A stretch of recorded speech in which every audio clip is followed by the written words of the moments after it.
Με λένε Παντελή, νομίζω πως είμαι MC. Βγάζω μια ρήμα μέσα στην εκδρομή. Γελάμε οι μαλάκες όλοι μαζί. Κοιτάνε οι χιώτες, κοιτάνε και οι κριτικοί. Γαμάμε τους μαλάκες στο δωμάτιο και πίνουμε εκεί όλοι μαζί. Ήρθανε και γύφτη από το μενίδι.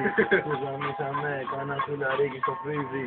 Τώρα είναι μάγκες ή απέναντι. Τους γαμίσαμε και ήρθαν από εδώ και από εκεί. Ή από εδώ, γαμάνους από εκεί. Είναι νόμος, ό,τι θέλεις έχει μεγάλο αυτή. Το άκουσε αυτό, μα δεν θα παρεξηγηθώ από κανένα. Όσο νομίζω θα χορεύει ο μαχαίρας Μαγαρένα.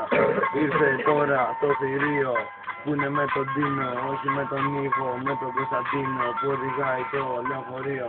Το πάει σαν τρελό, νομίζει πως είναι καμικάζι. Μα ο κόλλος της δεν χωράει μέσα στο βρακί που βάζει.